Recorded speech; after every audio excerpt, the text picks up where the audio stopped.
You know what's really cool about this purple gem that you just found under your carpet, Peach? Is what? It matches this blue one I found out in the parking lot on the way in. Oh, wow. Oh, I guess it does. That seems Same shape and size. insanely coincidental. Yeah, I know, man. I think I'm gonna hang on to them and make like some jewelry out of it or something if you don't mind. Yeah, They're I mean, cool. I guess. Fair enough. You like jewelry? I get it. Yeah, and they're kind of glowing and they're neat. Yeah. Derek, we are talking about Infinity War. That is true. Marvel's, honestly, the MCU's biggest undertaking. So it should go without saying that we are going to be talking with some spoilers. This is your spoiler alert for all things Marvel Cinematic Universe, from the Infinity War all the way back to Iron Man 1. Everything can and probably will be spoiled for you. This is your spoiler warning. Thank you. Mm-hmm. It's weird that just, we hit a button and it just happens. You know? Yeah, man. Mm-hmm. I guess I will resume with admitting something. I was wrong. What do you mean? I was wrong. A couple issues back, we were kind of talking about, gearing up for the Infinity War, and I had said that I had agreed with somebody I had seen online, Jay Bauman from Red Letter Media, who had said that Marvel and Marvel Studios had not done a good job so far in the Marvel Cinematic Universe in giving us, the viewers, a real reason to fear Thanos and his power as a character. Now, when you say you were wrong, do you mean you were wrong, you believe they did now, or are you saying that they corrected that issue in this film? I am saying that they corrected it, that within the opening scene, they fixed that problem. Oh, no, I agree immediately. entirely. When you said you were wrong, I was like, is there something we missed? Because, I agreed with that 100% in the last time we talked about this. Okay. Yeah, that may have been a little confusing then. Yes, what I mean is that they fixed it. Yeah, no, I agree with that. In the simplest ways, it was, we opened this film in a way that I did not really expect. I didn't know exactly where we were going to start it. Right. But I didn't realize we were going to be in the middle of the aftermath of a massacre of the remaining Asgardians. Yeah. Well, and then they show Thanos do a number of just, if you've seen any of the previous films, he does a number of jaw-dropping actions. Right. And the thing that I will say is that very quickly they also got out of the way early on. This, I guess I've already said that this movie moved a lot faster than I thought it would. Oh, for sure. And that started immediately, not only in where we began in the middle of this massacre, but also it was like, okay, well, we're going to get toward the end of this fucking movie, and Thanos and the Hulk are going to go, toe to toe, and they're going to just have a fist fight for a while. And then it's like, nope, within the first 5 minutes, Loki gets an awesome callback reference to the first Avengers movie, and Hulk jumps in and he fights Thanos, and Thanos very quickly puts him in his place. Beats the absolute shit out of the Hulk, who is the thing that was able to save them from Loki in the first Avengers, was him. Exactly. And within a second, they went, hey, remember how last time they had this one big green god that, saved everything? He's not only did he get his ass beat to the point of almost death, but then for the rest of the film, Hulk won't come out, and I think he's afraid. He is. Yeah. It is. I mean, you have to think of it. Performance anxiety, he doesn't want to come out. Yeah. Which was really funny that they made that into almost they touched on that joke of how it's this never happens. I swear this is Yeah, you're embarrassing me, man. Right. In front of the wizard. Right. No, I completely agree with that. Is that he is scared. You got to think back to all the other times that Hulk has done anything. In the first Avengers movie, he punches through one of the Chitauri space whales. Then in Avengers 2, he goes up against...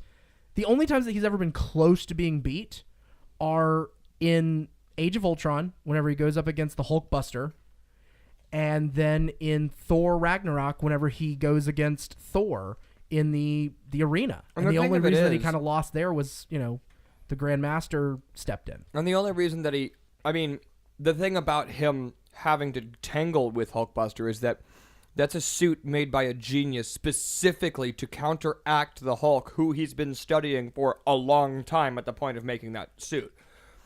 Thanos has no real, experience with him, and just basically in a bare knuckle brawl, kicks the shit out of him. Yep. And I mean, it is the first and only time that we've seen that happen with the Hulk, and so yeah, he's afraid. He's afraid of that. It's the first time in his history that he's been challenged. Yeah. And not even hard. Like, he's been easily just taken out. You know, another thing that happened pretty early on that I expected to be a long, kind of drawn-out process? The Obsidian Call. Mm-hmm. Call Obsidian. Call Obsidian. The fucking bad guys. In the movie, they refer to them as the children of Thanos. Right. The kind of leader of the children of Thanos, the Ebony Maw, who has, like, these telekinetic powers. And he's super creepy. Insanely powerful. He's very charismatic, and he kind of draws that attention. Like, they fight him for a couple minutes in, like, a very quick sequence. But then when he dies, it is just Iron Man steps out, says a quip, he says something, he blows the side of the ship out, and Ebony Maw is dead. Yeah. And it's like, yeah. And I guess it's because we're used to these movies with these plot points that you work to. But in this, the plot is so defined and is so, we need this thing to happen, that the other bits just need to be either swept away as quickly as possible or taken as just normal standard story beats. Well, and my thing was, when I said it in the last issue, I mentioned that before I realized we were in the movie, we were already in the movie. What I mean is specifically when the ship is going up, and that moment happens that I talked about in the last issue where Iron Man's like, oh shit, here we go. Like, I was expecting a lot more of standing around and talking, and like when he said that he was going to call Steve, it was like, okay, so he's going to they're going to build the team, they're all going to come together, Thanos is going to show up, and then it was like, oh fuck, no, like this is happening, like we're in it. It's kind of like starting a roller coaster ride without building up and then dropping. It's just like, oh, we're riding. Okay, this is happening now. Also, back to the original point, not only does he beat the absolute shit out of Hulk, he murders a god with his hands in seconds. I mean, first 10 minutes of the movie. Yeah, Loki's you're dead. right. He picks up Well, Loki. we lose Loki and we lose Heimdall. Yeah, that's true. Yeah, but the thing of it is, like, at least Heimdall like stabbed with Asgardian weapon. He just choked Loki to death, and it was like, oh, Well, he snapped his neck and bursted every vessel in his head. well, that's the Which was thing. Is really it, graphic. oh my It- God, it yeah. was bad. Well, what killed me about it was he's holding Loki, and the camera pans over to Thor and Heimdall and Bruce, and they're just like laying there, and it like pans over to them, and I thought, okay, then we're gonna hear the thud. Like, this is their way of off-screen. Nope. Then he drops him, and you see his like purple, veiny, exploded eyes face. They're just like, wow, oh wow, wow. It's one of two corpse drops that happens in the movie. Yeah, and then when Thor reacts to it, God, that broke my heart. Because Who's you the- forget, like, as evil as Loki has been in all these movies, he's always been like, no, that's my brother. Well, what's funny like, is that after Avengers, like the first Avengers movie, or even like the second Thor movie, or like you wouldn't really expect Thor to react that way. But after Ragnarok and them kind of getting back to terms of their relationship, and then seeing it just gone, it's like that's so Right. sad. You know what I think they did a good job, though, too, of is not only establishing that he was the bad guy, I think they did a really good job of nerfing the superpowers that would be able to otherwise just will Thanos to not. You know what I mean? Like, we've got your B-level superheroes, so like your Daredevils and your Iron Fists and shit, and those aren't even in the MCU. The MCU is mostly your A heroes, Captain America, Iron Man, but there are those god-level characters, and so immediately it's like, oh, Loki's dead, Thor is fucking crippled and does not have the equipment. Like, literally his hammer is kind of the thing that would have been able to stop this. Then they've crippled the Vision. Odin's gone. Right, Odin is gone and was already gone, but they've crippled the Vision for this film. He can't do it, you know. The Hulk won't come out. It's like any time that they went, oh shit, this guy could in minutes take out Thanos. Let's make sure he is crippled or dead. But it never felt forced. No. It worked with the story. Right, well, and I think that's, to your point and to that point's credit, Thanos became immediately the and I keep drawing this comparison, it's the Darth Vader and the Empire in 5. It is every time you think they might get ahead, the Empire steps in and ruins it and puts them back further than they were when they started. It's the same way that episode 8 felt, which is like perfect, especially if this is a two-parter, which, I mean, even if it's not officially a, quote, two-parter, there's going to be the next step in this story. Right. You have to bring them to their knees for it to really feel like a validated ending if they're going to, we won the day. And from a literary standpoint, it is brilliant that this entire movie was either them fucking up or, the worst part, them trying their fucking best and still with no effort being totally stunted every time. It really did well at making Thanos this impassable mountain, this insurmountable. I mean, there is nothing you can do to get past this guy, period. For sure. And the more stones he got, it wasn't a race against time. It wasn't that trope of like, well, we've got to do it before the 6th stone, because it's like by the time he had 3, the reality stone in its own, you're done. Right. It's and really scary. He's an amazing villain. he really is. He's one of the few in the Marvel Cinematic Universe that really step above and beyond. Yeah. The MCU has a really bad villain issue where they haven't written a lot of strong.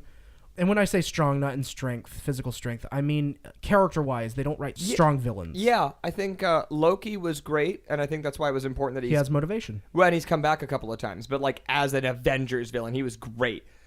You know what else I really liked though, and what I find interesting is that like a lot of the one-off villains from these films I don't really care for. Red Skull was brilliant. And it's part of it is biased because I love the character, but I think that Hugo Weaving, like, first of all, but they did such a good job in the first Avenger making him just also like an inconceivably evil. But I think they did a really good job with Vulture. Yeah. Like, he's one of the best written villains, and I think it's just because of his, like you said, his motivation. It's personal. There is good motivation there. And what I think they've done a bad job of is, the villains in like Iron Man 2 and 3 and some of Thor's or like Yellow and Jacket and the Ant-Man or Caecilius and Doctor Strange. They're all just like, okay, I'm doing this because I'm evil. Right. Why are you evil? Oh, because I'm evil. That's why I like Evil. Thanos. Knievel. Thanos is I watched a world in broken disillusion trying to pretend it was going to be okay while they starved to death. I, at random, made half of them dead, and now it's paradise. It's a hard decision, and he truly believes it's a hard decision, but somebody has to, or the world will end. And what's really scary is the first thing my mind went to was overpopulation issues we have on Earth. Like, our actual real-life overpopulation issues, where all these scientists are predicting that in the next 100 years, like, where are we going to be? Even what are we going to do? Because realistically, if he had done that, it's a tragedy. Billions of people are dead. However, all of our problems are solved. Yeah. All of them are solved. Oh, yeah. Like that. He's not wrong. There are just better ways to have done that. Or the moral obligation that one life doesn't come before any other, which I really liked that Vision and Cappy had that exchange a couple times because they were, in that moment, truly yin to yang of what Thanos was accomplishing. It wasn't good and bad. It was, this is how we solve this. No, you're wrong. This is why. It's more important to do this. Right. It's the Ozymandias thing. Yeah. It's the reason that like Magneto's a good villain. Mm-hmm. Is that from his point of view, he's not wrong. It's the justified villains, the one that you don't want to agree with, but it's hard not to. Right. And then that like it makes you feel almost bad, and then that adds to a good villain. Absolutely. I mean, it's the same. It's like we always go back. I keep going back to Star Wars because I think when you're talking about good villains, that's where I go. Because is the Empire wrong? Like, is Darth Vader wrong? Are they wrong? Because they want balance by control and law. Right. In a lot of their smaller ways, in the nitpicky ways, sure, they've got some really shitty things they do. But like generally overall, their whole idea is unify the known universe under one rule and one set of laws, and we will stop having these problems. The reason that I will, and we're not going to get into this, but the Sure. reason that I think that that's a little skewed is that given the storyline of the prequels, You're right. both sides of a war are orchestrated by one person. Right. Well, that's true.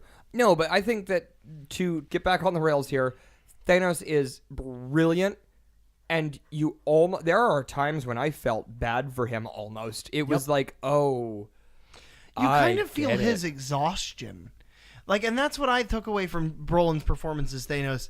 One of the things that I liked is, like, he brings soup to Gamora in the throne room, and she tosses it. And she's like, I hate you. I hate my life. I hate what you've done to me. And he's like, yeah, I fucking know. You've told me 1,000 times. I fucking get it.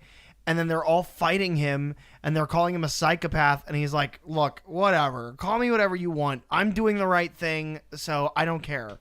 And then they call him a monster, and they call him all kinds, and he just looks tired. Yep. And he's like, I'm tired of dealing with you. I'm trying to save you. Fuck off. And then when he finally does it, it is. The very ending sequence of him in that nondescript planet sitting on, like, in his cabin. He, like, oh, thank God, it's done. And it's just like, that's very relatable. Yeah. In a surprisingly dark way. Yeah. It's super relatable. I hadn't even thought about that. The exhaustion is perfect. Like the way you just described, it's perfect. Because he's not angry. No, there he's is no not- rage. He's not brutal by any capacity. He's just.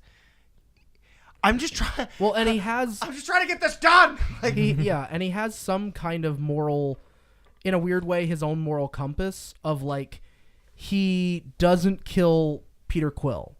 or any of the Guardians. He could have in a second, but he doesn't. And then later on, when he's about to kill Tony, and Strange steps up and says, "No, I'll give you the stone, but spare his life." And Thanos knows Tony as Tony knows Thanos because of a mind link that happens between them from the vision that Tony has in the first Avengers film. And so they both kind of know of each other's presence, but they Is didn't that know what what that they is? were knowing.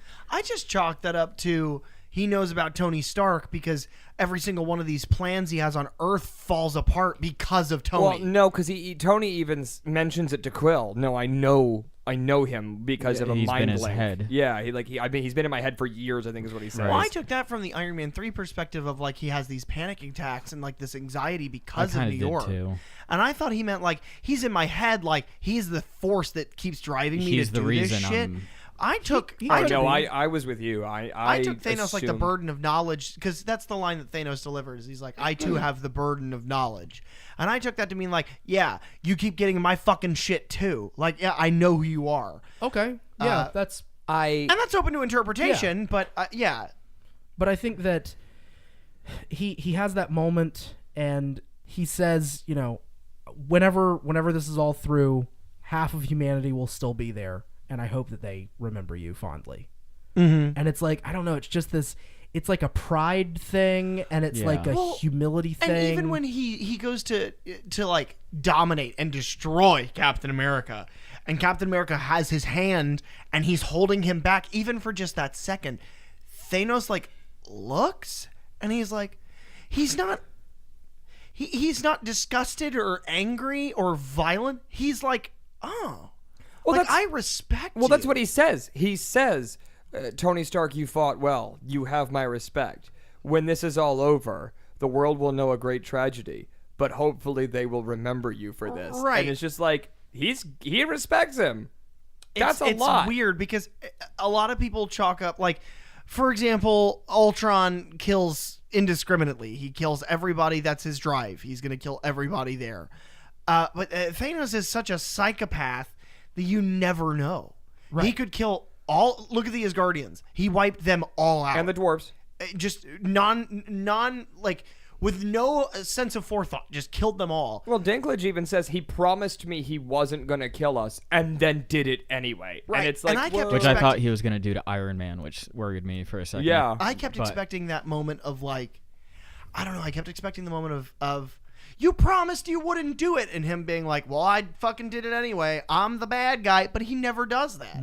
The whole movie, which was refreshing. because he doesn't see himself as the bad guy. No. Yeah, Thanos- he's got the delusions of grandeur, and he feels that he's the one to bring the balance, even though no one really tasked him with this burden. Which is exactly, I feel, why Killmonger worked so well as a villain. And it's the same thing. Killmonger sees himself as the person with the will to do what needs to be done to get the Right. world back and course corrected. And Killmonger's just as relatable. There are things that if you had the ties and the power to get accomplished, you would. And Thanos and Killmonger, I think, are like, two peas in a pod in that way. And they both work so well. And they're also both, and they're the performers. We've talked a lot about the performance, but the performers are also both very good. But specifically, Josh Brolin, I'm not a huge Josh Brolin fan, only because I don't know a lot that he's been in. I know he was in Men in Black 3, which I saw him in, and he's been in like a couple things here and there as like a supporting role. But he shines in this. His take on you're an interdimensional purple guy with an infinite gauntlet that can destroy everything. But he humanized it. He made it like, okay, I understand his, not methods, but his I don't want to keep saying motivation, but you understand his motivation. You understand why and what he's doing, which is impossible. Because you never see Brolin's face. You never see Josh Brolin as a performer. You see his mocap. Like, Andy Serkis has always been praised for being an actor who can translate emotion through mocap, even, like, into, animals. But Josh Brolin did it in a way where a 8'5", monstrous alien man feels like a dad. And then feels like, this, that, and the other. Well, and he has the correct, like, look and feel and weight behind him. Yeah. Because it's the thing that I kept thinking of throughout this film, from like the filmmaker's side of things, I guess, is that there's a lot of completely CGI or mostly CGI or mocapped characters in this, but they never feel fake. It's one of the biggest problems I have with the look and the aesthetic of the DC films, especially in Justice League. And the You mean how like Steppenwolf and all the parademons look like they're pulled out of a video game from 2004? Exactly. Yeah. Exactly. None of it looks real. The backgrounds don't look real. The characters don't look real. They all look like we're playing on green screen sets, and that's exactly what they were doing. Well, and then you even have moments like where Superman into the Justice League movie is flying, and it doesn't look like what you would imagine a human flying would look like. It Right. looks like they just drug the image up and then made his cape flutter. Whereas in Infinity War, you have all these characters, and they shoot on actual sets or actual location, and they shoot as much naturally and physically as they can. And then like the Maw, his character, whenever you see him in the streets of New York at the beginning or toward the beginning, I noticed it more in the second time, is like his body, as far as I'm aware, is a person in a suit. Like his clothing is real, like costume clothing, and then they just digitally inserted a head, because his neck looks, and above that all looks digital. But because you have the physicality of his actual body is somebody standing there, and you have the weight and you have the way that you naturally stand or breathe or move or little subtleties like that, it looks so much more real. Well, I mean, that's what sold Voldemort for as long as he was on screens for all those movies. They put him in makeup, they put him in the eyes, they put him in the teeth, they painted the head with the veins and everything. The only thing they did was add mocap spots around the bald head and around his face to cut out the nose. Right. But like the reason it looks good is because everything else was makeup and costuming. You're absolutely right. Marvel takes that extra step. I mean, even Ultron, there were people standing there. Like they always James Spader did a lot of his own standing in front of them just to record the lines and whatnot, and then they would edit him out. I mean, it's amazing the lengths they are willing to go to, but I think it's because Marvel is a company that cares enough to make this real for us. Well, I would say even Disney, because when you look at, and I realize this franchise has mostly failed at this point, but like Pirates, they could have gotten away with CGI for a lot of pirates, but instead they spent millions of dollars and built real pirate ships to sail the fuck around. They real costumes. Every person is an extra. All the cannon and gunfire is mostly real. Like everything they can get away with it. I think except for like maybe the pirates, like the enemy pirates in one. In all of them, they all have weird, spooky pirate. But people. even then, you have people on set in costume, in mocap stuff, right? Who you can Johnny Depp can interact with. It's not I'm looking at a tennis ball on a stick. Absolutely. Well, and I think that certainly Marvel did what they could at the beginning, but now that they've teamed up with Disney, the budget is clearly visible. When you look at these last couple films like Black Panther and Infinity War, it is so obvious how much more money and how many more people and all the things that they can now afford to do. And it's honestly really encouraging, because when Disney bought Marvel, I thought, oh, well, that's the end of that. But honestly, now it seems like they care enough to dump tons of money into these things, because they have always understood you spend the money, you make the money. Which you mentioned CG. The only real complaint that I have in Infinity War is I think because the budget was so vast, but they used all of it, there are moments where the CG fails. The best example that I can give is towards the end, once all the heroes that vanish have vanished. It's Bruce Banner sitting in the Hulkbuster suit and War Machine in the War Machine suit, and like Rhodey's head is clearly stuck on and Bruce Banner's head is sticking out, and it looks so His head fake. in the It Hulkbuster does. suit did look really bad, actually. Right. Like, it was the- jarring. Like Bruce's movements didn't match like the Hulkbuster's movements. Like you could tell he was superimposed onto the. Right. And That happens a lot of times whenever they do that, because go back to Civil War, and it's the same thing with Tony. If Yeah. you, like, Yeah, It's like I was gotta be- watching Ragnarok not too long ago, and I guess they CG some of their background characters, and that was very evident. It's got to be, I mean, especially with the Hulkbuster suit, it's got to be because there's no option to mocap something that big. It has to be inserted, and it's got to just, I mean, that's got to be tough. But like, I'll give them the break for that, considering that we watched Thor get hurtled through a star. That was pretty dope. Yeah. Yeah. The only other CG shot that like really stuck out to me bad in this movie, the worst shot in the whole thing to me, is whenever they are in nowhere and he has the collector.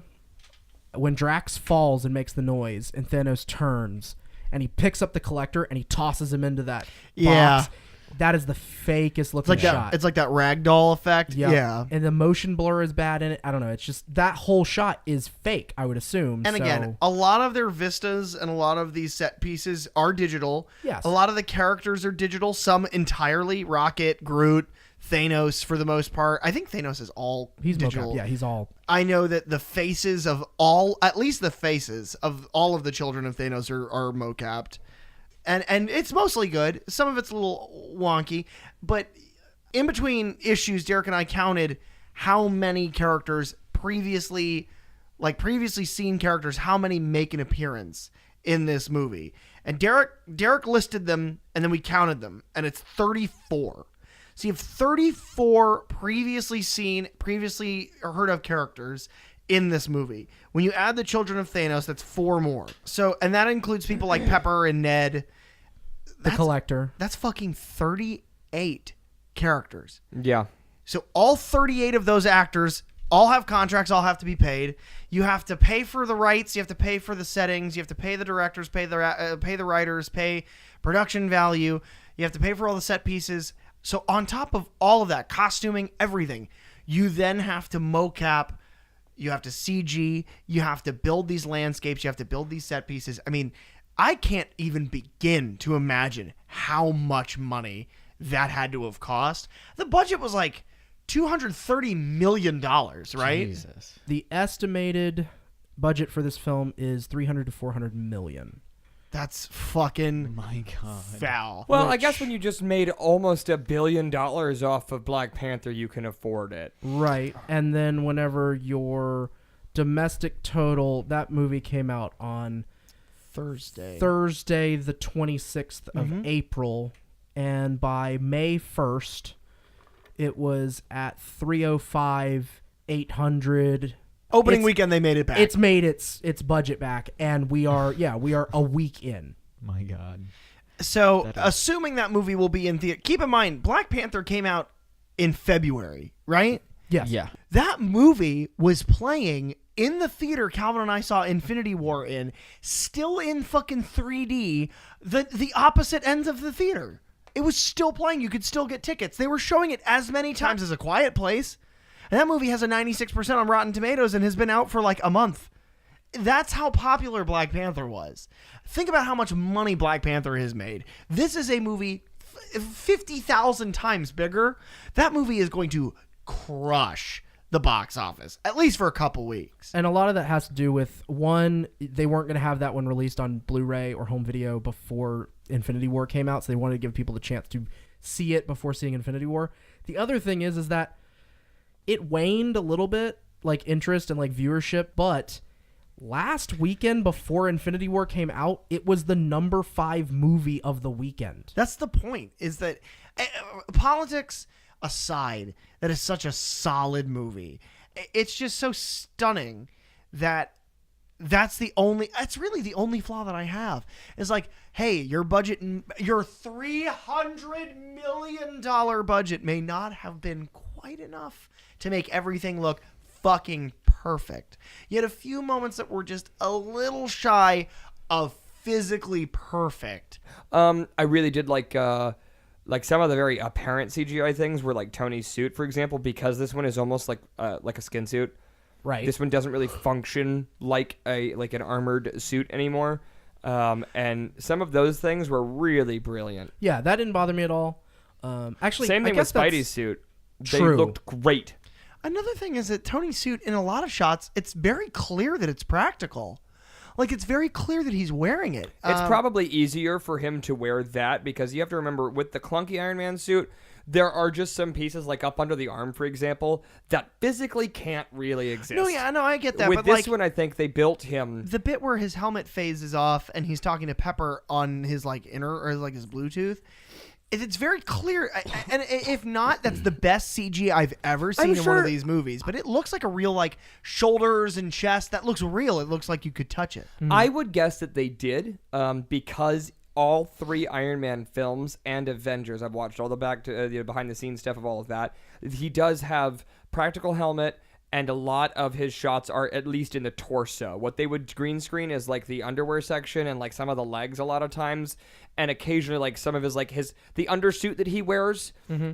Like we'll see a cosplayer and they'll be wearing like a red undersuit. His is a green screen so that they can go back in and put the little folding pieces in like the elbow joints and the knee joints. Right. But generally they do build most of a practical suit for him. And this one looks a lot more like the way they designed Cappy's suit or like Deadpool's suit. You could build it out of a rubber really easily, I think. Speaking of practical suits and Cappy, Yeah. I don't remember when it was. Was it when he was standing over Vision? It's at the very end of the movie after he's taken on Thanos, and Thanos has snapped and everything has gone to shit. So there's a scene where it's pretty much a close-up of Cappy. It's like upper half of his torso up. Like a bust?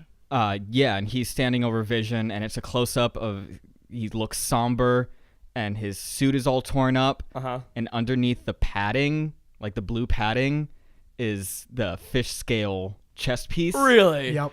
Which is just so small, and they didn't draw a lot of attention to it, but that's just the fucking dedication So is it just the idea of like those scales are like underneath like some kind of armor or something? That way, guess. I guess so it had the same protection as like the scale armor, but it didn't have that sort of cheesy look. Because I remember that's why they didn't go with it in the first place, was because it was going to look weird. That's so awesome, though. And see, I noticed that his star was black when he walks in to talk to Ross. Right. And I was like, oh, that's a poignant statement he's making. Mm-hmm. You know, like, damn, okay. He's cast it aside. Yeah. You know whose costume is, and it's just such a stupid thing, but it's a character that I love. And I don't think I know anybody who doesn't like this character of War Machine.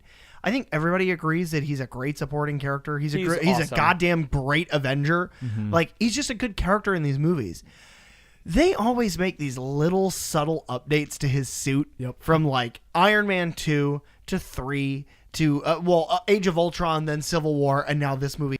His costume just has evolved, and it's always just the coolest fucking costume. And I know it's just because it's like it's gunmetal gray, and he's got red eyes and mini guns and shit. But it's like there's a scene where he's just flying above them all, and he's got 2 shoulder turrets. 2 more shoulder turrets that have come out of like the shoulder blades, and then he's got arm guns, and he's just firing rockets, and it's just all this artillery, and it's just like that's what that character is supposed to be. I love that. I love he's amazing. I love the you, back Don and Cheadle. forth between War Machine and Falcon during that whole thing, because I just think that's a cool dynamic to see them working together. yeah. Well, especially because Falcon feels. I mean, you see that at the end, towards the end of Civil War. pretty heavily responsible for Rhodey's, paralysis. Right. I was so happy though when they cut to that scene and Ross and all the hologram they're all talking, and then the camera kind of pans over and you see Rhodey with his legs. Yep. I was so and they didn't even talk about it. It wasn't even a thing. He's just there again, and he's got his fucking legs. And I think he does actually. They make mention of it at some point. Ross mentions that he saw Rhodey's name on the Sokovia Accords, right? And at which Rhodey was like, "And I think I paid my price for that." Oh yeah, but like, it was just so cool. They didn't have to be like, Tony Stark made him new. You just you're like, yeah, all right, that's awesome, right? Perfect. Which you saw like the earlier versions of those bracers at the end of Civil War. Yeah. I thought they were going to do something that they didn't end up doing, which I was very happy about.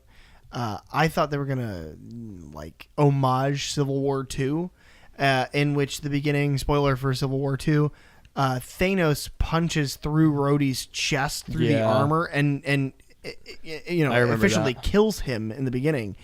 And I thought they were going to do that. Yeah. And then they didn't. And I was like, oh, thank God. Because A, Civil War 2, trash comic. Really but bad. B, it belongs right in the trash. But B, I really like Don Cheadle, and I would hate for his tenure in the Marvel Cinematic Universe to end like that. That brings up a good point, actually. Is there anything else that you feel is like a negative, not just like the CG, or that was a missed opportunity in this movie? Yes, I do. There were a couple of moments. Remember, a long time ago, we talked about Batman versus Superman. Just as friends, we talked about that pile of garbage. And I think Trash. My biggest problem with that film is that none of it felt natural. It didn't feel like the logical thing. Even going back to Superman Man of Steel, my biggest problem with that whole film is that he didn't have to kill Zod because the writers did not write a problem that was only solvable by that. We've talked about put your hand in front of his laser vision, yank his head up, fly him into the sky. There are other things he could have done. There were a couple of moments like that in this movie. The moment where they're all struggling to try and get the glove off, Star-Lord then pistol whips him, and then, so I got like 5 for just that one scene. Nebula could have grabbed him and stopped him. He could have pulled the trigger and shot Thanos in his fucking face instead of pistol whipping him back into reality. Hey, Drax, can I borrow that dagger? Because I have to stab Grimace in his heart. Tony has missiles and shit that he doesn't. We've proven he does not have to command or anything. He can just will it, and it happens, especially in this suit. There's no reason that when they had him like that, they weren't able to get that glove off. Right. Peter Quill beating him in the face, it was so illogical from like a writing standpoint. I was like, there are so many other things. Tony Stark would have dropped him before he let that happen with the amount of things that they've gone through. No way. So that bothered me. Doctor Strange didn't. Nobody tried to stop him, and it's like, that's a load of shit. Doctor Strange, I will say he knows what's going on. Right. But And everybody so- else, Nebula didn't try to stop. It was just that thing. Okay, 2, Thor makes it, stabs him right in his goddamn chest with the Stormbreaker, like cleaves him almost in half. So fucking cool. Buries the thing, buries it up to the hilt in his body, and he goes, should have gone for the head. And I'm like, yeah, he should have. Or cut off the fucking arm. Again, Tony Stark has lasers that we've seen time and time again, cut through the Leviathan in the first Avengers, cut through spaceships all the time. Didn't just cut his fucking arm off. I just don't think that, for the most part, they did a good job. Like I said at the beginning, a compliment was they got rid of a lot of characters that could have just OP'd him. Getting him down to he can't think, he can't move, he's stuck like that, there is no excuse they did not cut off his fucking arm or head or gouge his eyes out and whip his brain out or whatever they had to do. No excuse. Right. He's not a character where you can't pierce his flesh, or he's not a character where you can't shoot him in the head and he won't die. This isn't, like a regenerator or something. We've proven twice in that film that he will die if you stab him in his chest. So like, why didn't they just all stab him to death? That's my only other negative, and it honestly, like, I'm willing to put it away. I'm willing to just put that aside. Okay, whatever, it happened. I just feel like one moment you're having the most epic battle with Doctor Strange that ever. It was better than most of the fights in Doctor Strange. Like, the fight was so cool, the back and forth. And then just before that, he was just sitting there like a toddler, couldn't move, incapacitated. Why they didn't kill him then, I think that you wrote that Peter Parker and Tony are trying to get the glove off. You wrote that, have Nebula doing so. If everybody's hands had been tied and they couldn't stop, that would have been one thing. Right. The fact that they just could have, I can list 4 ways that they could have stopped that from happening, really drives me nuts. The catch to that is, at one point, Quill hit him with the thing that kept his hand open. Right. The same thing that tractioned Iron Man at the beginning of the movie. There's another time that Peter Parker keeps it, he said, because Tony says keep his hand open, and so he like webs his hand stuck, and it's things like that it's just like, y'all have an understanding of how this works. Why didn't you cut off his arm or stab his neck or any number of things? That's Right. my only complaint. Really, honestly, is that there were a couple of moments where I think they had him, and the writing was not strong enough to justify how they didn't get him. That makes sense. Anybody else? I mean, not for plot. I would say the only thing, it's a 2-hour, 40-minute movie, and the whole 2 hour and 40 minutes should have Spider-Man in every shot, and it didn't, and that's disappointing. My only missed opportunity, I think, in the whole thing is whenever, especially the fact that Disney owns all of these properties now, is that whenever Thanos has Gamora and she's begging Peter Quill to kill her, Right. and she says, "I love you," Peter should have said, I know. Yeah. Because it would That have would've been a been nice little a Star perfect Wars reference. nod, because Star-Lord was on Earth until like 1988, I believe, and so Right. he would have seen those movies. Like, we know that. I would say the only other missed opportunity that I have is they had a perfect opportunity here to bring in their Marvel, like the Netflix series, like the Defenders, and the Punisher, and like, because those people are here in the present, and I'm just such a big fan of those shows that I would have Right. loved to have seen. If it's even just made mention, well, Yeah. like we need. What about the people on the ground? Like the Devil's got that. We need to fucking move on, or some kind of mention. But it's like there's no way that they don't know about Daredevil. I refuse to acknowledge the fact that Spider-Man has never heard of the Devil of Hell's Kitchen. But whatever. I keep waiting for hidden Mickeys. So do I. I'm mad. I keep all the time there's like big scenes or there's anything that's circular, I'm like, is that it? Are we gonna Yeah. some way it's gonna be a Mickey? But I haven't really noticed any yet. Yeah. None that have jumped out. Well, see, what you're not understanding is that Friday is actually just female Irish Mickey Mouse. Well, hey there, Mr. Stark. Uh-huh. Oh, come on. That was good. That was Irish Mickey and everything. It was good. No, yeah. Thanks. Is there anything going into this movie that you hoped would happen, that did happen, that ended up happening, or was there anything that you really wanted to happen that you were like, I'm sure this is going to happen, and then it didn't? I went into the movie really hoping that there would be some kind of awkwardness in the introduction of Black Panther and Wakanda to the rest of the Avengers, because it's such a specific culture and it's such a difference. And I was like, oh, please let somebody be fucking weird about it. And then Bruce Banner tries to bow, and fucking War Machine's like, what are you doing? And after he convinces him to do Yeah. it, I was like, thank God. Because that would have been such a wasted opportunity if they had all walked in and been like, Your Highness, we're here for the briefing. But then somebody fucked up, and that's so funny. And then even before that, whenever they're flying in and Falcon is like, are you sure this is the coordinates? And he's like, yeah, it's right there. And he's like, okay, because if you're wrong, we're going to land a lot faster than you expect. What if Falcon had been napping and he looked up and he's like, oh, and he jumped out of the back and flew off? I think I like. Oh, shit. I was hoping for the humor, and they gave it. I was afraid this movie was going to be so dark they weren't going to be able to have the humorous points. But honestly, this movie I think had funnier beats in it than like Age of Ultron. Some of these beats were so I mean, I laughed out loud 5 or 6 times when mostly it was Tony's shit, because he and Peter and Quill are easy to write for those moments. But like even the lighthearted moment of like Gamora had just told Quill to kill her.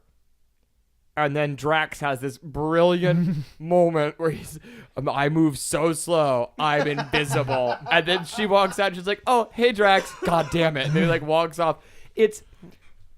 I'm glad they were able to still get the lighthearted nature of all of them. Yeah. Also, I was really looking forward to seeing how they were going to fuse the Guardians with the Avengers, and they really didn't, except for Thor. And that was the fact that Thor calls him Rabbit the whole movie, and the fact that Rocket doesn't try to correct him at all. More power, Rabbit. I also loved He how... also only calls Groot Tree. Right, Tree and Rabbit. I also really enjoyed that Drax standing there looking over his body, and he says he looks like a pirate. and an angel had a baby. And then they keep calling him the angel pirate. Like Drax refers to him as angel pirate. So does Mantis. Their blending of the way they talk and their oddities was fucking perfect. And then Rocket is just enjoying all of it. He's like, this is fucking ridiculous. Ah, man, like, perfect. The whole thing was great. There are so many small jokes. Speaking of like the humor, now I'm on the fence with that. There are some moments where, like, unfortunately, one of the funniest jokes made in the movie is something that is part of my complaint, which is Thor says, "I'm gonna hold this mechanism open. Oh yeah, and the sun will shoot through, and it will be the star will shoot its power through and be able to melt the metal." And Eitri, I believe, is how you. Yeah, Peter Dinklage. Yeah, Peter Good the old Dink Dink. says essentially. Petey Dinky. Oh man, that's it. He essentially says, this will. It's the power of 1,000 stars. Like, this is gonna kill you, and Thor says, "Only if I die." And it's supposed to be like this, like, I understand, but I'm gonna do it anyway because it's what has to be done. And then Peter Dinklage's character says, "Yes, that's what killing you means," and that's hilarious. I thought it was so funny. But it's supposed to be this dramatic sequence where Thor, makes the sacrifice call, and even if it's going to kill him, he needs to make the weapon just to at least send it to Earth to some capacity to help fight Thanos. And Right. And instead, it's immediately undercut. The whole theater laughs, and then you forget the tension. And they do that a lot in this movie. It's Marvel's sin, I feel. They do this all the time. I'm trying to think of another example. I feel like it might be a Disney sin. Yeah, because they do it in Star Wars now as well. But I'm trying to think of another example of, like, a moment where they do something. Like, Doctor Strange is kind of trying to put things into perspective for Tony about Thanos and about what he represents. And he's like, it'll be death on a scale hitherto unheard of. And Tony's like, did you really just say? And it's like, I get that joke, and it's funny. Like, a good example of a joke that's well placed and makes sense is when he calls the Maw Squidward. That's hilarious. He's interrupting him. He's doing it for an intention, and that's a good joke. But they use these jokes to undercut drama, and I think they do that so that the kids in the audience don't get weirded out. See, but I also think that, like, did you just say hitherto whatever the Doctor Strange speak? Yes. I think that was just Tony showing it was his dick measuring moment. It was him pulling it out and going, "I'm the smartest person in the room," and then Doctor Strange goes, "No, I'm the smartest person in the room." Right. And then Tony goes, I will give you that one for now. Yeah. On this subject. Right. To me, that was the Because best they got. But they that's are why the I think, smartest people, but at different ends of the spectrum, science to magic. and that's why I think I liked that they had that respect for each other. Is because, like, I don't know a thing about what you do, but you don't know a thing about what I do. So, like, let's just be the smartest people in the room. I liked that. I guess the number one thing that I wanted to happen more than anything else that ended up happening was that Red Skull would show up. Yeah. I didn't expect how exactly he was going to do it, but I wanted him to come back. Yeah. You had mentioned that too, which I'm glad. I'm glad for you. Not Not happy. Hugo Weaving, No. which is, And I would think that has something to do with they probably wanted to keep it under wraps that character was going to be in it. I'm hoping he's in it more in the next one. I'm really, honestly... I can't imagine them doing that. My thing is... I'd be great, but... My thing is this. I feel like if that is all he was going to do, why the fuck did you do it? I know that sounds shitty of me, but, like, I think if that would be like bringing back Ultron for him to be standing next to the Collector and then be shot to death or something. And it's like, what? He was on screen for fucking 2 minutes. One of the the best villains, and arguably one of the more powerful villains in the MCU when he was, had the Tesseract and was in this thing. He was amazing. And it's like, you brought him back, I'm like, woo, but, like, you brought him back as anybody could have been standing on that hill. It did not matter who it was. Yeah, I don't think so, because I think the reason it was him was because he doesn't have a soul, and he would have no way of obtaining the Soul Stone, so he would be the perfect one to watch over. No, I'm talking about, like, as a writer, it could have been no one on the mountain. No, It could have been voices on the Again, mountain. I disagree, and I think the reason is because 8 years ago with the first Avenger, you set up this character who is for the cinematic universe. That's the first Infinity Stone scene is in that movie, and it's the first a person interacts with it. Is the Tesseract being interacted with by the Red Skull? They haven't seen any Infinity Stones beforehand, so him grasping it and it's sending him away. It couldn't have been anybody else. He was set up, I mean, a decade ago to be there. Maybe not there. I don't think they thought that far ahead per se, but it's definitely clear that he was interacting with this environment long before anyone else. It seems like a waste to give him a 2-minute fucking cameo. I don't know. I just feel like sometimes having throwouts and cameos, you're like, oh, awesome, but like he wasn't Red Skulling. He was creepy mountain sorcerer. Yeah. And it was like, well, that's not his character. Okay. I would love to see them. It's what you said, Dylan. I'd love to see Red Skull come back.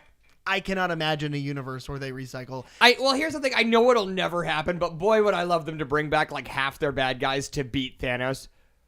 Yeah, Boy, that would be awesome to bring a bunch of villains back just to be like, no, fuck you, you're gonna go down. I know it'll never happen. I know that. Like, that's a fanboy thing to say, I realize, but my favorite episodes of like Batman the Animated Series and shit were like when Batman and Joker would have to team up, or like Superman and Lex had to like work together to beat this other thing, and it was like those are always, that's just a fanboy moment, but I think it'd be fucking cool. Watch Thor Ragnarok. Yeah. Him and Thor. Yeah, and that's Loki the one I together need to is a see. lot of That fun. one, Guardians and Ant-Man are the ones that I still have to see. I was expecting. yeah. That's something that I was expecting that did not happen, as well. Was them Ant-Man to show up to any capacity, and I realized that he couldn't because they were filming a different movie, and I realized that Jeremy Renner couldn't. That was my thing. Was Hawkeye? Because he wasn't. In the prequel comic for this movie, they basically give them pardons, but like Nick Fury knows where they are, but he's not going to tell anybody where they are. I just think that's very apparent to any moviegoer that, like, yeah, you've done the best you can with a bullshit excuse, but, like, it's because, at least with Ant-Man, it's because they're filming the second one right now, so he couldn't go do Infinity War. What the fuck was Jeremy Renner doing? Hawkeye did not. It's not a Jeremy Renner thing. This is a character thing. Hawkeye did not want to be part of the Civil War. He says, I just retired. He's trying to get away from all of this. He wants to just live out the rest of his life with his family. He has a second kid. Black Widow mentions that in the movie. She says Scott and Clinton Scott took a plea bargain or something to go back on the firm with her firmler. And then it's the same thing with Ant-Man. He has his daughter that he's finally gets to go back to. And Michelle Pfeiffer is somewhere near him, and that's got to be great. Maybe it's just that I feel like I'm... Maybe I'm just talented. cynical when it comes to that kind of stuff, but I just feel like that's still like that's a writing way to get it. Even if it's like we don't want to have to stick the guy with no powers and arrows into this movie anywhere, but it just gonna, he's the one that's been in all of them, like OG first movie, give him something. What are you talking about? Hawkeye is the most valuable member of the Avengers in the Avengers movie. Like the very first one, when he gets up to the roof. Like the clench up Legolas sequence when Iron Man flies him to the rooftop, he becomes the most important member of the team. He's amazing. Calling fucking shots. I love that sequence. I love that dude, which is I think maybe why I'm like cynical, because I'm like, does that feel like you just didn't feel like writing him? Yeah, I guess so, because like he was really great, and I fucking love Jeremy Renner, and I fucking love Hawkeye. I do too, and I think that he and Ant-Man will have a moment. They will have a part in Avengers 4. So. Or they're Ash. Wait a minute. You said you found another glowing rock in the parking lot?